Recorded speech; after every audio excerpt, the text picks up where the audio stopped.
Leonardo da Vinci, 500 anos após a sua morte. Um olhar inédito. A apresentação feita por Vladimir dos Santos em 2019. Vamos nesta apresentação verificar um olhar inédito sobre a pintura de São João Batista, mas também sobre a sua filosofia, ciência e arte, como elas se interligam para a conclusão de uma obra-prima e genial. Vamos analisar alguns princípios para entender a sua pintura. O princípio primeiro e fundamental é que a pintura é uma coisa mental. Esta frase ainda hoje não é bem entendida na sua completa filosofia. Existem 3 regras a ter em conta na sua pintura: a perspectiva, o movimento e os efeitos ópticos. Estas 2 últimas regras, nunca vi investigadores falarem nelas nas pinturas e são importantíssimas para a descoberta das suas mensagens. A pintura é uma coisa mental. O único pintor que teve uma afirmação destas foi Leonardo da Vinci. Ainda hoje se diz, pois claro, a pintura é uma coisa mental, pois se nós vamos ver uma obra, interagir com ela, interagimos com a mente, com os conhecimentos que tem, com a bagagem cultural que tem, para tentar entender e deslindar a mensagem da obra. Mas vamos ver que para Leonardo da Vinci não era assim uma coisa tão simples, tão simplória. Então vamos lá começar. Ora bem, se a pintura é uma coisa mental, é porque tem a ver com a mente, é evidente. E o que é que se entende ser a mente? Filosoficamente dizemos e usamos a mente quando queremos encontrar o bem, o belo e o justo. Do ponto de vista científico, nós somos homens sapiens sapiens, porque nos caracterizamos pelo uso da mente. A mente começa a ter sentido quando o homem se dispõe a ser mais do que um animal que se preocupa unicamente em sobreviver confortavelmente e procriar. A mente consiste em racionalizar segundo uma lógica. O domínio da razão é o que distingue o homem do animal. E o que é a razão? A razão é a arte daquele que pensa correta. Logicamente, logos, inteligência, consiste em concatenar formas mentais de maneira correta para chegar a uma resposta sobre um problema. A utilização da mente consiste em racionalizar segundo uma lógica. Portanto, a arte de pensar que caracteriza o Homo sapiens é pegar nas premissas conhecidas e concatená-las de maneira a chegar a uma conclusão esclarecedora. A preguiça mental é aceitar o kit já formatado por terceiros. Humanamente, o verdadeiro uso da mente traduz-se na compreensão dos enigmas da vida. O que é a justiça? Para onde vamos? O que é a morte? A eternidade universal? Existe Deus? O que é a ética, a estética, a espiritualidade? Existe um limiar metafísico que não pertence à consciência animal, só pertence à consciência humana. Para sobreviver confortavelmente e procriar, chegam os instintos. Claramente, na tradição indiana dizem que existem 2 mentes como um espelho, virada para cima ou para baixo. Na mente superior temos os manas, na mente inferior são os kamamanas. Uma capta ideias e modela as emoções e o corpo. A outra modela ideias para atender os desejos das emoções ou do corpo. Para cima estão os princípios universais, que são as principais ideias de Platão: fraternidade, justiça, bondade, amor, integridade. Para baixo estão os egoísmos e a satisfação dos desejos. Leonardo não pensava só em si próprio, mas pensava na humanidade. Isto é muito importante. Para se ser um artista gênio sábio, a mente tem de se elevar. A ideia da mente é de olhar para cima, para o plano das ideias onde tudo nasce, começando por cima pelo plano das ideias e contendo os desejos e as emoções e não o contrário. Quando a mente humana trabalha para objetivos humanos, ela tem o potencial de criar coisas magníficas. Devemos olhar para as estrelas, como dizem os poetas. Platonicamente, Platão e o mundo das ideias. Leonardo foi pintado por Rafael como Platão na obra A Escola de Atenas. Era um gênio que levava a sua consciência à mais elevada essência da natureza, para poder plasmar a beleza e tentar criar algo que fosse como ele imaginava ser a sua forma no universo, sem linhas. É um abraço harmonioso entre luz e sombra, espírito e matéria. É tudo uno. Ele plasmava essa ideia em beleza. A ética de Platão e a estética de Leonardo são perfeitamente encaixáveis, porque falam de uma mesma coisa, um mundo harmonioso. A criação vem do mundo das ideias. O que existe aqui são sombras. O quadro nasce no mundo das ideias.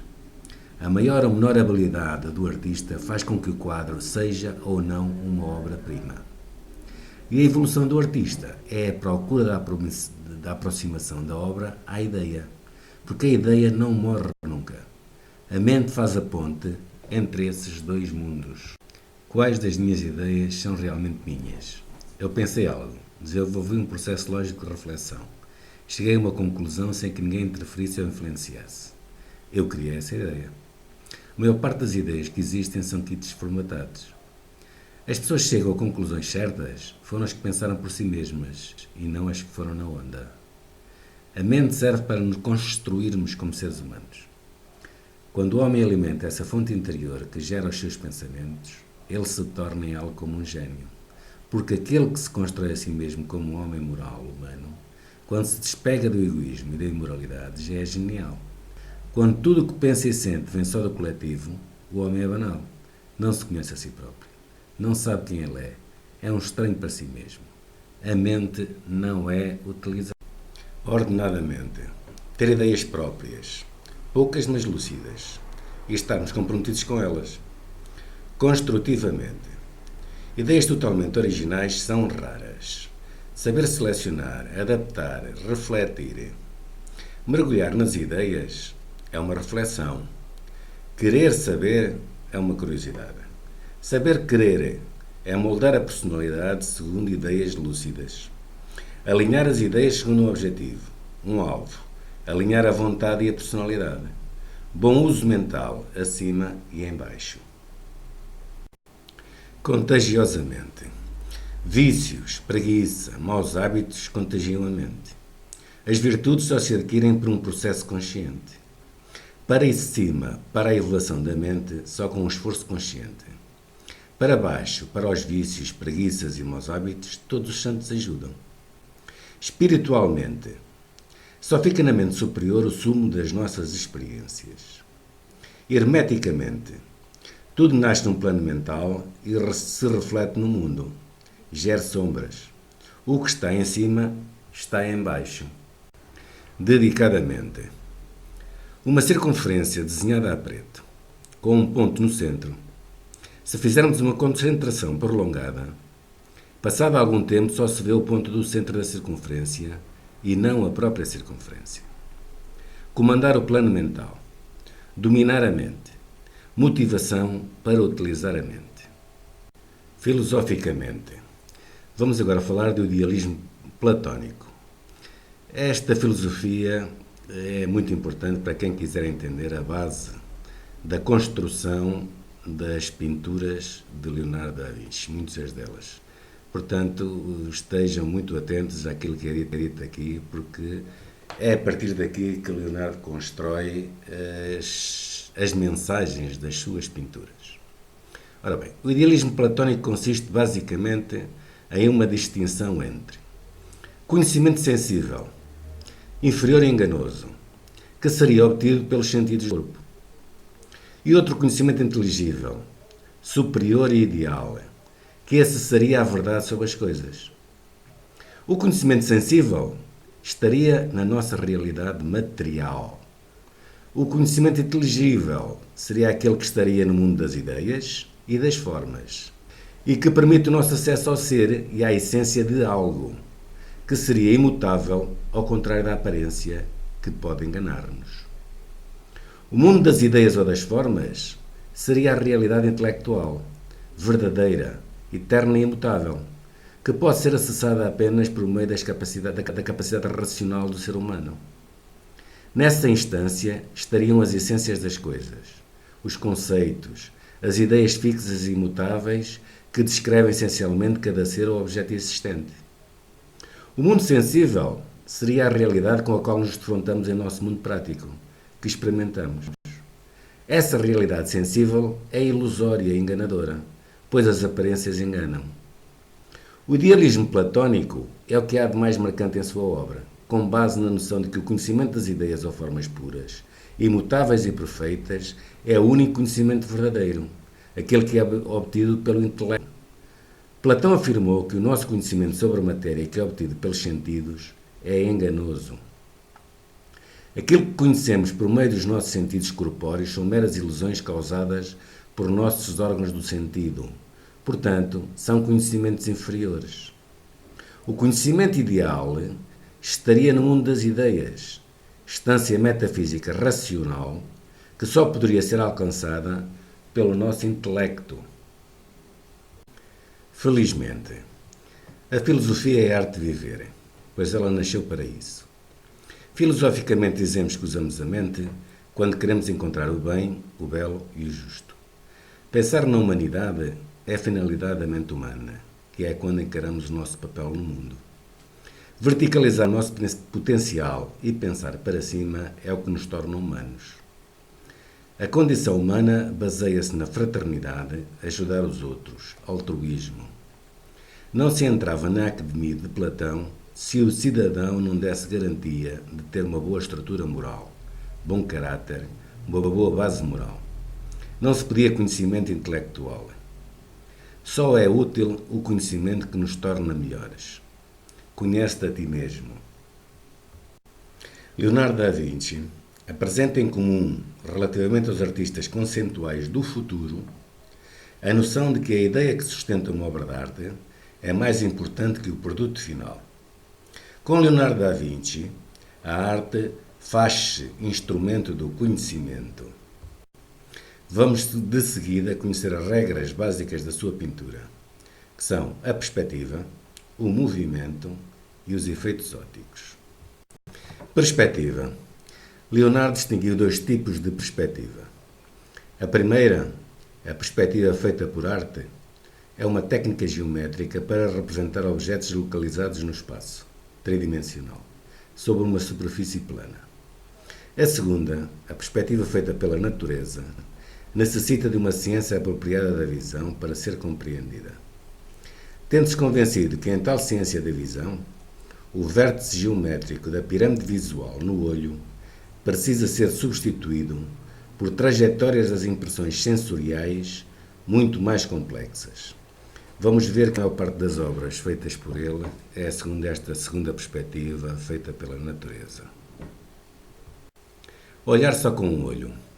Ao usar ambos os olhos, introduzimos mais de um ponto de vista, o que torna a perspectiva falsa na pintura. É o que ele diz no bloco de notas no capítulo 124.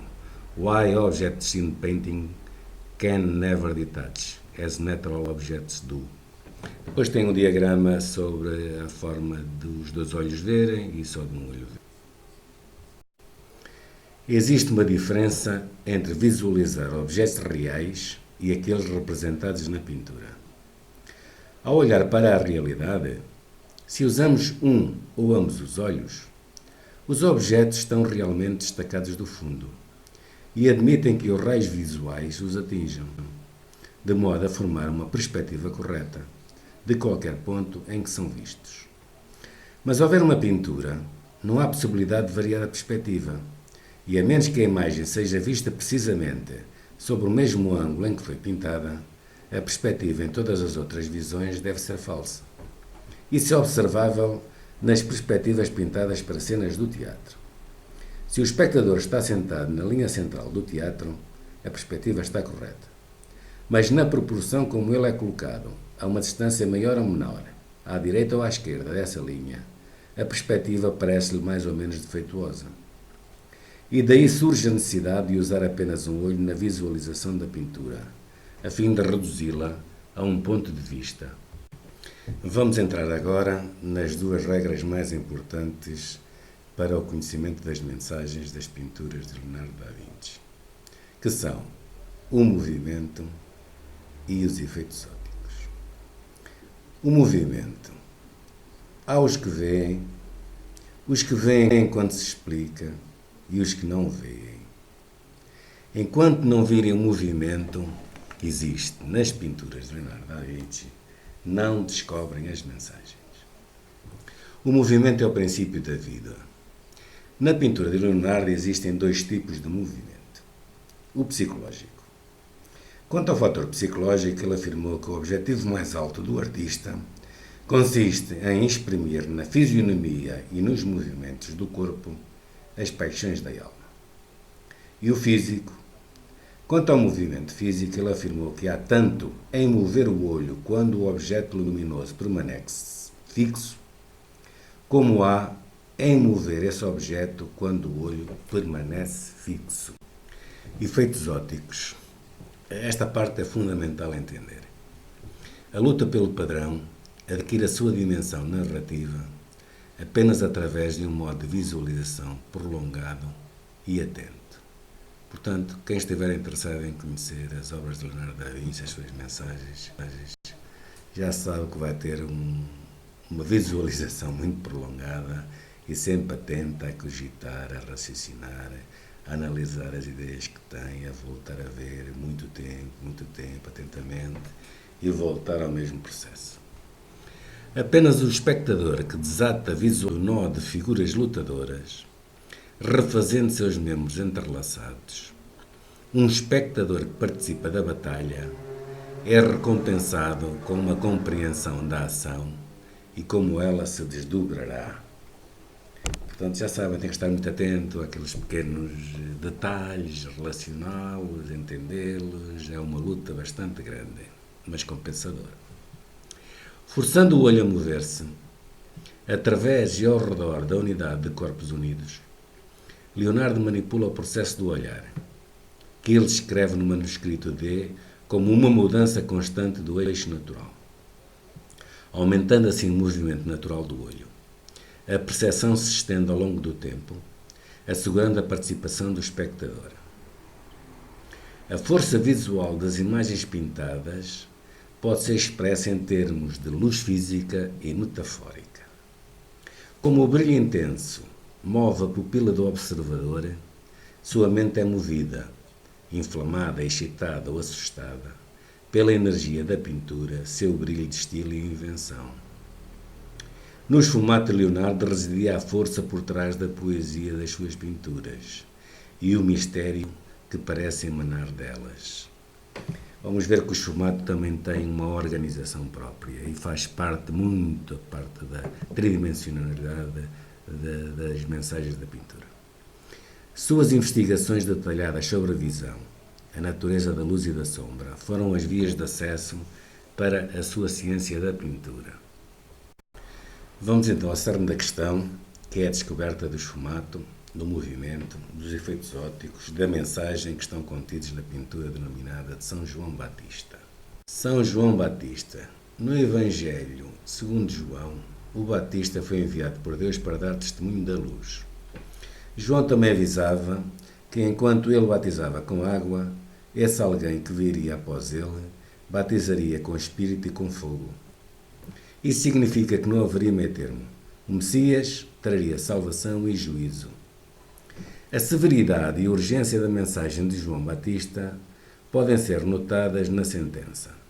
E também agora está posto um machado à raiz das árvores. Toda a árvore que não produz bom fruto é cortada e lançada no fogo. Mateus 3,10.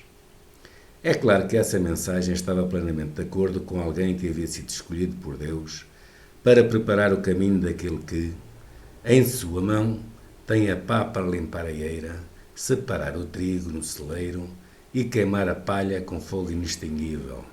Mateus 3,12. Como Leonardo referiu, o objetivo mais alto do artista consiste em exprimir na fisionomia e nos movimentos do corpo as paixões da alma. Então vamos lá ver que nível psicológico é que nos dá esta cara.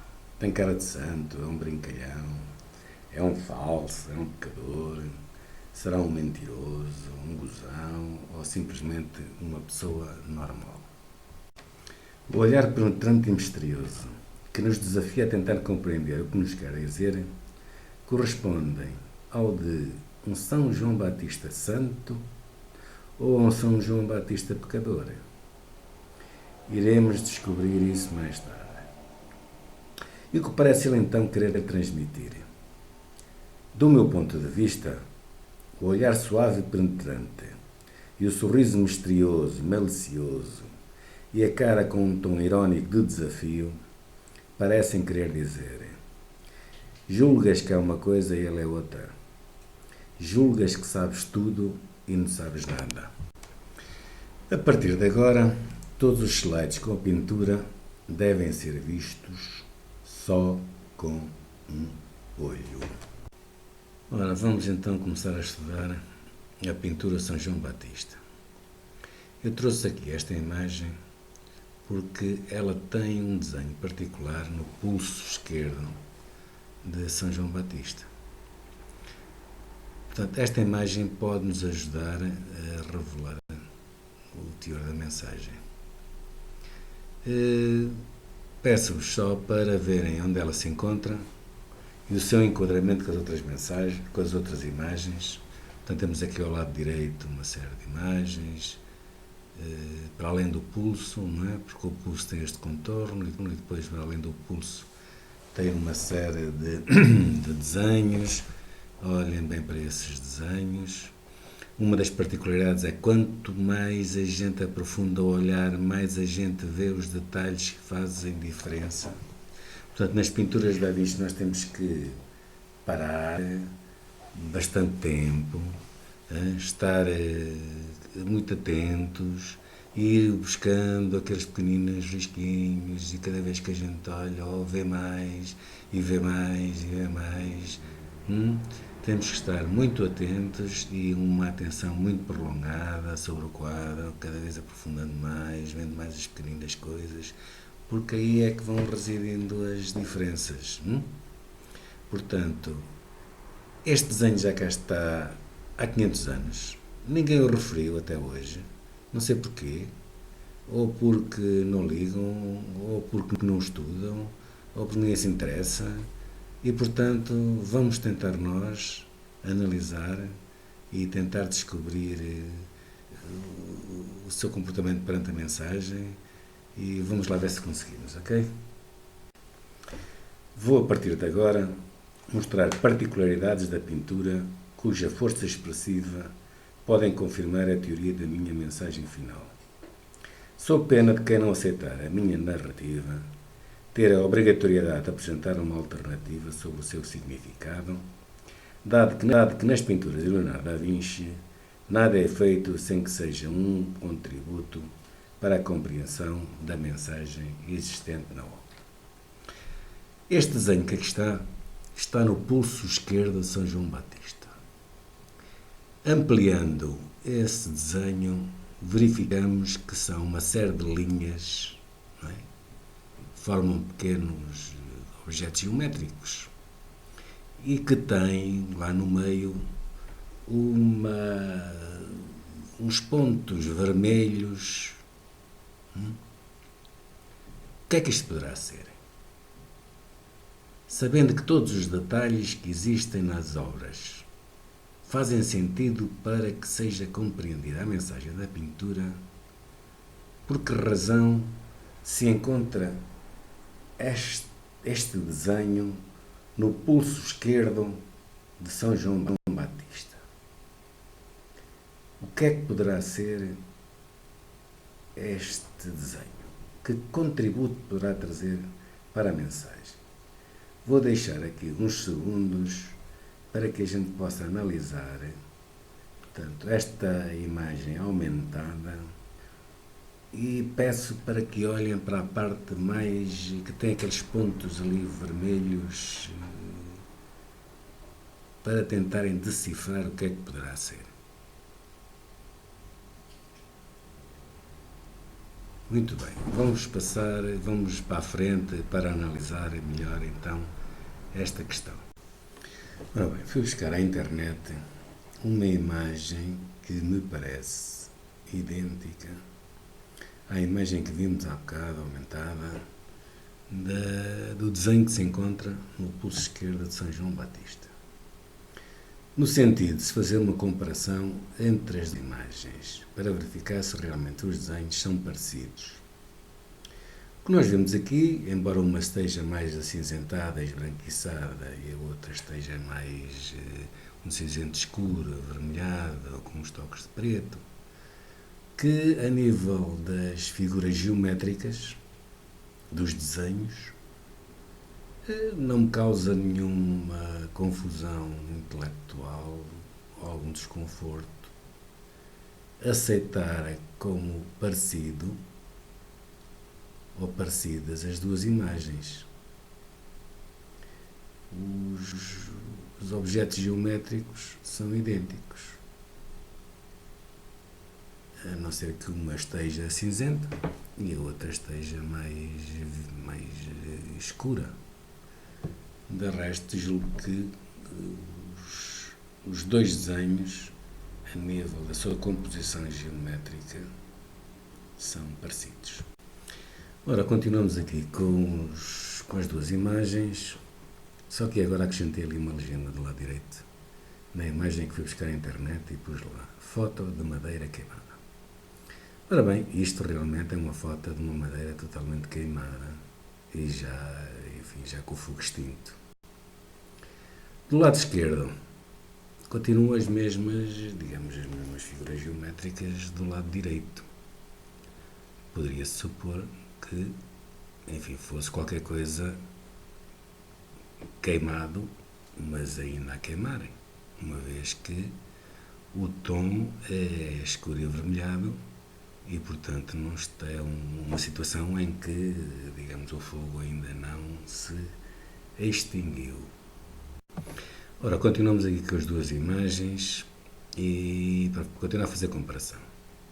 Portanto, se é uma coisa queimada e se encontra no pulso esquerdo de São João Batista, é evidente que não está lá nenhum bocado de madeira agarrado ao pulso para se queimar.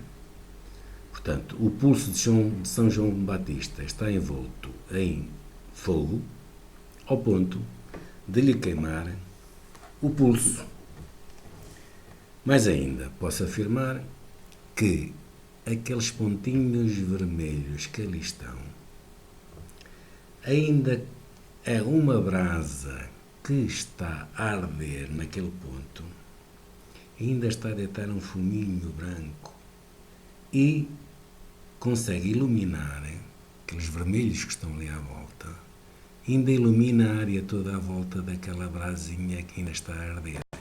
Portanto, afirmo convictamente que o pulso de São João Batista está a arder e que este desenho representa a carne queimada no pulso esquerdo. E, portanto, cá está a minha conclusão final.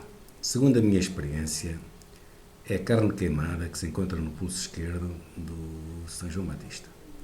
E a parte luminosa no centro é uma brasa incandescente que ilumina à sua volta. Ora, vamos seguir a analisar a parte inferior do quadro. Para observar esta parte, façam de cima para baixo, como se fossem de avião, e abarcar toda a cena, uma vez, porque aqui não há um fundo, a gente não vai jogar com a pintura que está à frente contra um fundo qualquer. Vamos ver de cima, como se fôssemos de avião, olhar para baixo para uma floresta ou qualquer coisa, que a gente vê aquele espaço todo de cima a baixo. Porque isto está tudo no ar, isto não está pintado contra um fundo. Isto está pintado aéreamente. Todo o espaço tem um bocado de pintura, isto é feito por camadas. E, portanto, cada camada tem uma parte da sequência da formação da cena e nós de cima temos que observar essas camadas todas no espaço aéreo. Estão a entender? Isso é que faz a diferença da pintura de Da Vinci. É que as coisas não são plasmadas contra um fundo, não estão pintadas contra um fundo. Elas são todas suspensas. Os riscos da pintura parecem umas bailarinas que andam ali no ar, e, portanto não ocupam um fundo, estão todas no ar, umas à frente, outras atrás. A gente às vezes temos que mover o olho também. Temos que mover o olho sem parar, olhar para um lado, para o outro, para cima, para baixo, de baixo para cima, tentando arranjar aqui um movimento do olho e tentando ao mesmo tempo compreender as camadas que estão no plano aéreo e olhando para cima. E, portanto, ajuda a ver e ajuda a formar um movimento do que lá está. Só com um olho. Não se esqueçam, isto tem que ser visto só com o olho. Esta pintura, torno a dizer, não está contra um fundo. Esta pintura está toda no ar. E temos que observar a pintura como se fosse uma coisa viva. É aquilo que a gente vê, não é? Olhamos para o lado e vemos, enfim, as coisas no ar. Não é? E é isso, vejam com o olho e vejam lá se descobrem o que é que se parece. E se vocês começarem a ver o movimento, continuem a mover o olho, não deixem de fazer esse do olhar e continuem a ver que a gente já volta a falar. Ora bem, escolhi uma área da cena anterior e aumentei-a. Porque julgo que esta parte aqui é de mais fácil compreensão para entendermos o que poderá ser a mensagem de Leonardo da Vinci, uma vez que tudo o que ele pintou tem que ter um significado, tem que ter um enquadramento para o resultado final da obra. E, portanto, acho que esta parte aqui é de fácil compreensão. Portanto, vejam só com o olho esta parte aumentada, vão movimentando o olho, vejam estas partes mais soltas com a parte que está, enfim, no ar. Ora bem, fui à internet buscar uma imagem que, julgo eu, no meu entendimento, corresponde ao que se passa na pintura. No entanto, vocês farão o vosso próprio julgamento. Como eu julgo, aquilo são umas chispas de fogo soltas no ar e por trás continua a haver umas chamas que vão subindo. E aquelas partes mais soltas são as chispas que saltam das próprias chamas. Mas vocês melhor julgarão a cena. Ora bem, voltamos à imagem da parte de baixo do quadro e a pergunta está lá. Será realmente que isto faz parte? Será fogo? Será parte de uma fogueira? E eu respondo, claro que é fogo, claro que isto faz parte de uma fogueira. É evidente que isto, para um principiante, a pessoa que olha para isto primeira, segunda, terceira vez, assim, com olhos profundos e olhos de estudar a coisa, não é fácil, porque eu demorei 12 anos para enquadrar, para entender, para chegar a esta conclusão. Portanto, não será fácil a um principiante saber como olharem, para onde olharem, onde é que estão os detalhes, porque isto é tudo cheio de detalhes, todas as pinturas de Leonardo são detalhes. Ele dizia que o que faz a pintura são os detalhes, mas a pintura não é nenhum detalhe. Portanto, ter isso em consideração. Portanto, tem que se olhar muito para os detalhes, olhar de cima para baixo, mover o olho, percorrer toda a área da pintura e depois ir vendo as pequeninas coisas. Estão aí umas cinzas pelo ar, estão bocados de madeira pelo ar, tudo o que é branco é cinzas e a gente, o olhar experiente, vê tudo no ar, vê tudo natural, vê tudo como se fosse um vídeo. Ora bem, voltamos à área aumentada daquela secção que eu retirei da cena da parte de baixo do quadro e em comparação com a imagem que eu fui buscar à internet, que eu consegui que fosse a mais aproximada segundo a minha ideia do que é o que está no quadro, da representação que está no quadro. E a pergunta está lá, será fogo? E ele responde inequivocamente: claro que é fogo, claro que são chispas da fogueira, que saltam da própria fogueira, e claro que isto é tão natural como a natureza. Temos aqui outra área do quadro, onde é apresentado o olho do São João Batista e os restos do cabelo. Dizem que é o cabelo. Ora bem, o olho tende a refletir a imagem que se encontra à sua frente. Todos nós sabemos disso. A esclerótida reflete a imagem que se encontra à frente e a íris. Não é? Portanto, se olharem para o olho, tem lá assim uns riscos, não é?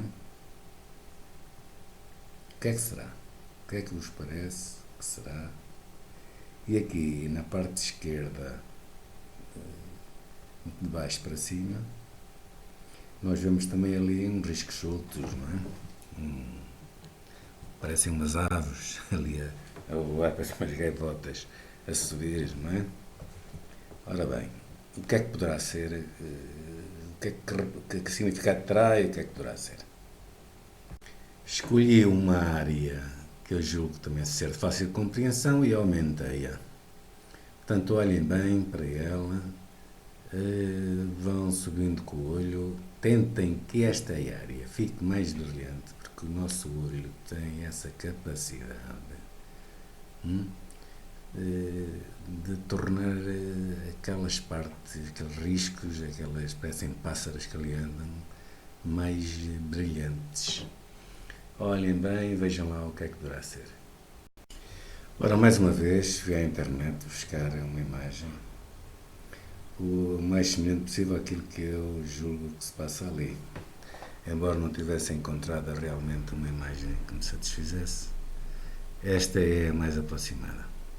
Embora tenha ali umas camadas grossas muito de fogo, e do lado esquerdo a nossa pintura são coisas mais levezinhas, são chispas muito levezinhas, mas ali está um bocado, a imagem que eu fui buscar na internet está um bocado forte e tem chispas muito fortes.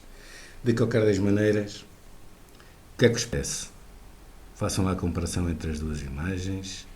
A da esquerda, olhem só com o olho, tentem que aqueles risquinhos façam um movimento de subida. E do lado direito, enfim, foi o que eu consegui arranjar na internet para vos tentar sensibilizar do que poderá ser, do que é aquela parte esquerda. Voltamos então à imagem completa do olho, com as tais chispas ali do lado esquerdo que sobem e já vêm de baixo, mas que sobem. Nós vemos aí uns risquinhos, umas coisas brancas, uns pontos brancos, uns risquinhos, uns pontos brancos mais grossos, mais pequenitos, uns riscos mais finos, outros mais grossos. Isso tudo são cinzas. É cinza que anda no ar, no espaço. Portanto, elas não estão contra um fundo. Elas estão numa área espacial, como suspensas umas a seguir às outras, como está todo o desenho. A pintura toda está espacialmente desenhada e pintada. Portanto, entre aquelas chispas do lado esquerdo e o olho existe um espaço aéreo, onde abundam as cinzas e bocados de madeira e chispas, enfim. É todo uma envolvente natural, ok? Vamos analisar agora a parte superior do quadro, onde se encontra a cruz. E vamos ver também, só com o olho, analisar de cima para baixo, como se fôssemos de avião olhar para baixo, para uma floresta, onde a gente tem aquele espaço todo, e é isso que temos que ver. Portanto, tudo isto está, digamos, a flutuar num espaço tridimensional, não está contra um fundo.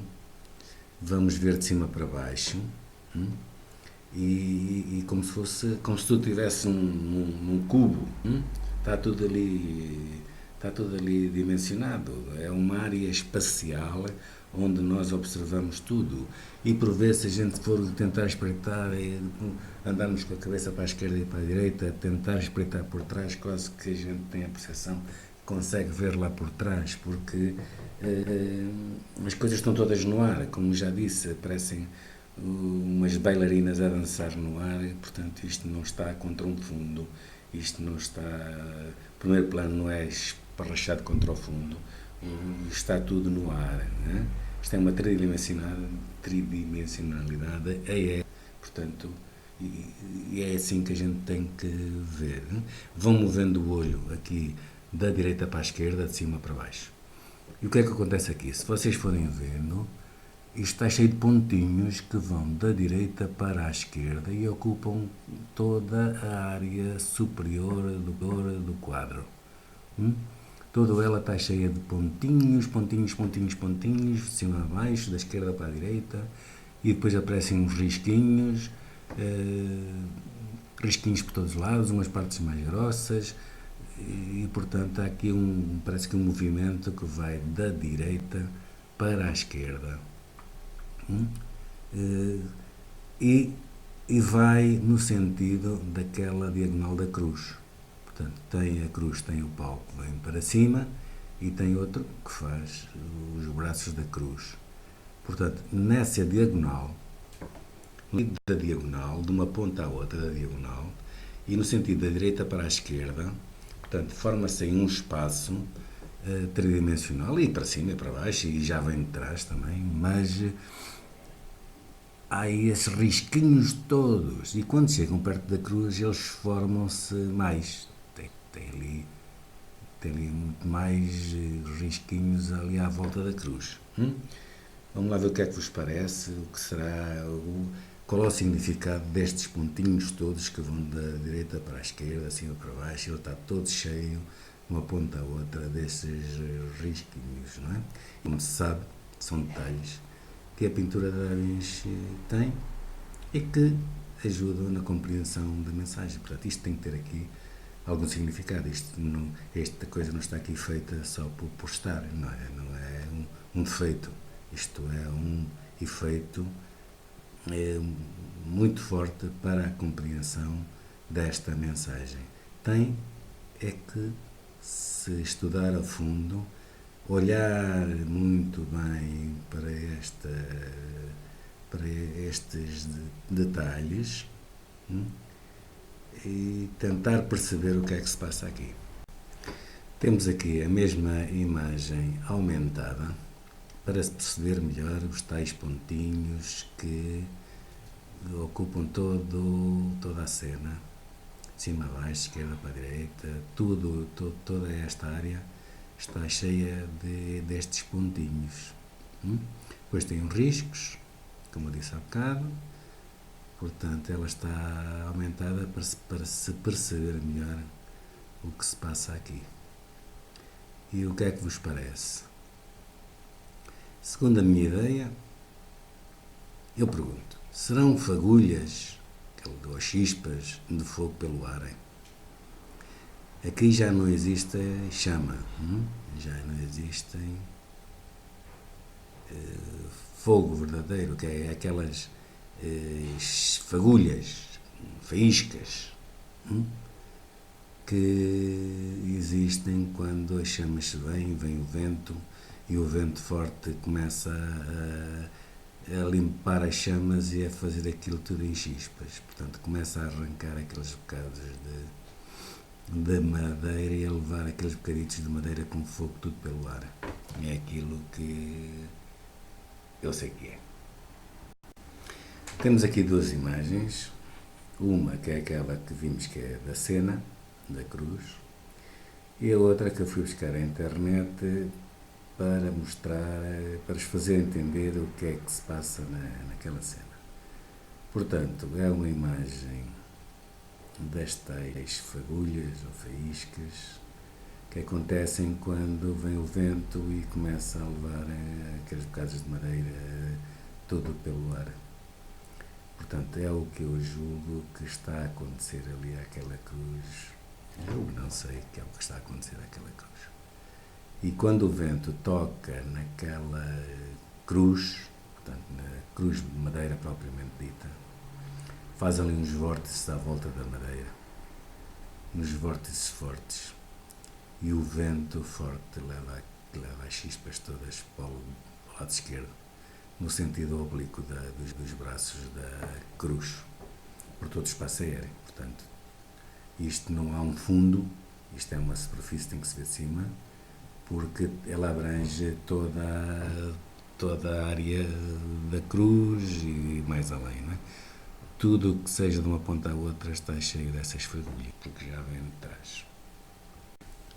Temos aqui outra imagem que eu fui buscar à internet, comparativamente à cruz, para perceberem o que eu julgo que se passa ali.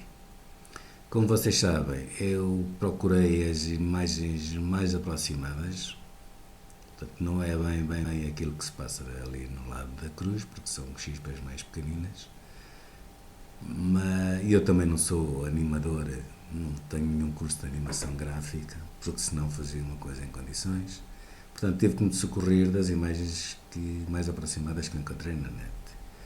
Portanto, são chispas, não são chispas, são fagulhas ou faíscas que percorrem do lado direito para o lado esquerdo da parte superior em toda a sua área. Mais uma vez digo que isto não está contra um fundo, está tudo no ar, como se fosse uma coisa natural. Cá temos a imagem sem ser aumentada e, como podem ver, aqueles pontinhos já vêm aqui do lado direito, encostado aqui ao lado direito, e portanto antes da cruz já existem estas fagulhas ou faíscas que, quando chegam à área da cruz, enrolam-se na cruz, fazem vórtices e continuam. Portanto, isto está tudo com uma força do vento grande, não está aqui o movimento porque não se consegue ver assim o movimento. É um dos mistérios que tem isto, é como é que nós conseguimos provocar o movimento na nossa cabeça. Eu já vi várias vezes, mas não tenho explicação para isso. Outra das coisas é que estes pontinhos, que parecem amorfos e sem brilho, quando o movimento é provocado, eles assumem um brilho enorme. Ou o movimento é provocado por causa de nós conseguirmos o brilho, ou o brilho aparece por causa do movimento. Portanto, isto é um mistério que alguém terá que resolver, a ciência, os oftalmologistas, os da ciência óptica. Portanto, há aqui um fenómeno muito engraçado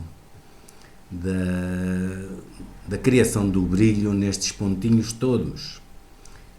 E, portanto, quando o brilho aparece, o movimento cria-se, ou a gente consegue criar o movimento e a seguir vem a parte do brilho. Não consigo perceber muito bem. Agora, existem também aí umas partes cinzas, estes risquinhos brancos todos que estão aí também a caminho, pontos mais grossos, e depois aparecem coisas mais fortes, madeira pelo ar e cinzas, juntamente com um bocado de fumo, tudo aí num espaço aéreo. Isto está tudo no ar, não procurem atirar isso contra um fundo, procurem separar as fagulhazinhas no ar, cada uma tem o seu espaço, para cima e em baixo, da esquerda para a direita, tudo isso está numa tridimensionalidade própria, cada um tem o seu espaço, num espaço próprio. Se criarem um plano no braço da cruz e prolongarem esse plano na horizontal até ao fundo do quadro, portanto, esse plano que se forma assim, digamos que é o plano base original para a observação. Portanto, a partir desse plano, para cima e para baixo, é como se forma as fagulhas. É sobre esse plano que se formam as fagulhas para cima e para baixo. Portanto, o plano da observação é o plano todo que forma o braço da cruz, para a direita e para a esquerda, mas sempre na perpendicular desse plano. Portanto, fazem um retângulo horizontal esse plano, e aí é a observação. Ok? Ora bem, temos aqui duas imagens. Uma da esquerda é de São João Batista, da cruz, e a da direita são as tais chispas ou fagulhas com a força do vento. E então estas mensagens servem como exemplo para o princípio do movimento na pintura de Leonardo da Vinci. Razão porque a imagem da esquerda adquire movimento quando o brilho aparece por efeito da mente. Já vi disse há bocado que em determinadas circunstâncias de observação e de atenção, estes pontinhos todos ficam brilhantes. E aqui tem uma explicação. A força visual das imagens pintadas pode ser expressa em termos de luz física e metafórica. Como o brilho intenso move a pupila do observador, a sua mente é movida, inflamada, excitada ou assustada pela energia da pintura, seu brilho de estilo e invenção. Portanto, lá está, quando aparece este brilho na pintura, a pupila do observador é movida, portanto, este brilho move a pupila do observador, que por sua vez move a mente e provoca então o tal movimento. Há aqui uma explicação, não sei se é cientificamente válida, se não, mas que é compreensível e tem a sua lógica, lá isso tem. Já analisamos que o quadro de São João Batista tem a ver com o fogo. Então voltamos a uma parte da mensagem dele. A severidade e a urgência da mensagem de João Batista podem ser notadas na sentença. E também agora está posto o machado à raiz das árvores. Toda a árvore que não produz bom fruto é cortada e lançada no fogo. Mateus 3:10. É claro que essa mensagem estava plenamente de acordo com alguém que havia sido escolhido por Deus para preparar o caminho daquele que, em sua mão, tem a pá para limpar a eira, separar o trigo no celeiro e queimar a palha com fogo inextinguível. Mateus 3:12. Como vemos aqui, tem tudo a ver realmente com a mensagem de São João Batista e com o quadro de São João Batista de Leonardo da Vinci. Temos aqui uma pintura de São João Batista que foi feita por Rafael. Como podem ver, lá no canto superior esquerdo tem uma cruz a arder e na mão esquerda tem um papel a dizer lei. E qual o significado deste quadro? Rafael era amigo de Leonardo da Vinci e copiou algumas obras de Leonardo. Será que neste quadro quis validar a mensagem do quadro de São João Batista de Leonardo, em que a cruz está a arder e que se tornou num processo usado para a Igreja implementar a sua lei? Vamos, portanto, à parte principal, que é a conclusão da minha observação ao quadro de São João Batista. Pelo conhecimento obtido ao longo de 12 anos com a obra de Leonardo da Vinci, posso afirmar inequivocamente que trata-se de São João Batista a ser queimado numa fogueira, apontando com a mão direita para a cruz, que se encontra a lançar fagulhas ou faíscas e a fazer vórtices de fogo na madeira da cruz, com cinza branca e pedaços de madeira a arder pelo ar, com fumo branco e preto, com a mão esquerda sobre o peito, e atrevo-me a dizer que se deve estar a pedir perdão à humanidade em nome da Igreja, pela vida das pessoas mortas na fogueira e afirmando: por minha culpa, minha tão grande culpa. A pintura tem o movimento de todos estes elementos pictóricos, como se fosse natural, e posso afirmá-lo, que ganha vida através desse movimento, que é provocado na mente, porque o movimento é o princípio da vida. Vladimir dos Santos, 2019. Vamos ver agora alguns pensamentos de Leonardo sobre o significado do fogo. A fogueira destrói a falsidade, isto é, o sofisma, e reabilita a verdade, espalhando a escuridão. O fogo deve ser representado como o consumidor de todos os sofismas e o revelador da verdade, porque é leve e dispersa a escuridão que esconde todas as essências. A fogueira destrói todo o sofisma, isto é, o dolo, e conserva só a verdade, que é o ouro. Não há nada oculto sob o sol. O fogo deve representar a verdade porque destrói todos os sofismas e mentiras. E a máscara é para sofismas e mentiras que escondem a verdade. A verdade não pode ser escondida. No final, a dissimulação é de nenhum proveito. A falsidade coloca uma máscara. Parece que todos estes conceitos estão mesmo a cair em cima desta obra de São João Batista, não vos parece? Pensamentos de Leonardo sobre o valor da sua pintura e a vida.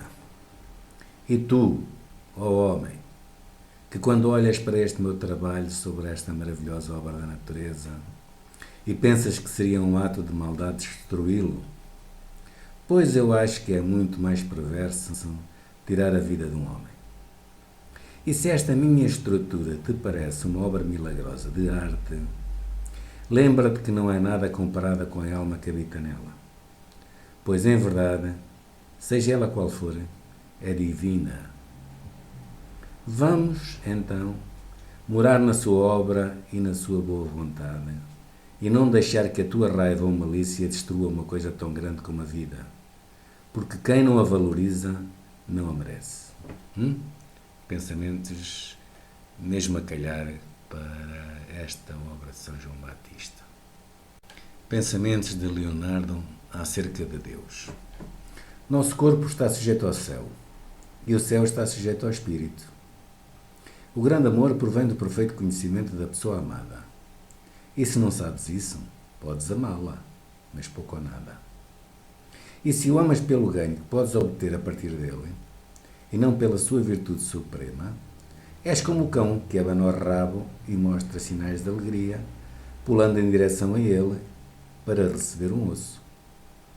Mas se souberes das virtudes da coisa amada, podias amá-la mais, se tais virtudes estivessem no seu lugar. Eu obedeço a ti, Senhora, em primeiro lugar pelo amor, que há na razão de eu ter de suportar-te. Em segundo lugar, porque tu tens o poder de encurtar ou prolongar a vida dos homens. Tu, ó Deus, vende-nos todas as coisas boas ao preço do trabalho. E muitos fazem comércio enganando a tola multidão. E se alguém vem para desmascarar esses enganos, eles castigam-no. Fariseus, isto é, frades santos. O prazer mais nobre é a alegria de entender. Esta é uma das frases mais bonitas de Leonardo da Vinci. Também uma daquelas que melhor reflete o seu espírito de cientista, de descobridor e de criador. Certamente ele teve que passar horas árduas em busca de respostas. Por isso, conhecia a fundo o prazer de entender. Há uma satisfação profunda toda vez que se alcança a compreensão. É um sentimento de libertação e de leveza. Entender é resolver a incerteza gerada pela ignorância. Também ter maior controle sobre algo e se livrar do peso de não saber. É, na verdade, um prazer nobre, que aumenta a felicidade daqueles que a experimentam. Para quem procura conhecimento, a dialética é o meio, através do diálogo, de conhecer o que é, enquanto conhecimento verdadeiro, que se distingue da ignorância e também da opinião. Ela é sinónimo de filosofia. O filósofo é um dialético. A dialética pode, pois, ser considerada a única ciência verdadeira. Ela é o conhecimento da realidade. Quem discute alegando autoridade não usa a inteligência, mas a memória. A verdade é a única filha do tempo. Sobre o quadro de São João Batista, existem alguns especialistas que têm afirmado a necessidade da limpeza do quadro para lhe tirarem o fumo, julgando tratar-se de sujidade. Como não conhecem a pintura porque não a estudam a fundo, não sabem que no São João Batista o fumo preto e branco é uma parte importantíssima da mensagem existente no quadro, porque onde há fogo há fumo, e assim sendo o melhor é não fazerem nada. Limpá-la sim, mas não tirar o fumo que faz parte integrante do quadro e que não é sujidade. As pinturas de Leonardo da Vinci são tão minuciosas, tão detalhadas e cheias de camadas que que o melhor mesmo é não fazerem nada a nenhuma das pinturas para não estragarem mais. O propósito das pinturas de Leonardo da Vinci é questionar o indivíduo e a humanidade sobre o que é o bem, o belo e o justo. A pintura é uma coisa mental. Em próximos vídeos estudaremos as mensagens de La Bela Principessa, a Virgem dos Rochedos, a Adoração dos Magos, o Autorretrato, a Mona Lisa e a Última Ceia. Tenho o impulso de afirmar o que Leonardo disse quando estudou o olho. Sei hoje que o que afirmam sobre o funcionamento do olho está errado. Para bom entendedor, meia palavra basta. E por fim, tenho a afirmar que tenho muita pena, mas infelizmente não sei fazer uma animação gráfica. Senão, garanto-vos que ficava tudo em pratos limpinhos. De qualquer das maneiras, se gostaste, envia a tua opinião para mirosantos081@gmail.com e até uma próxima. Tchau.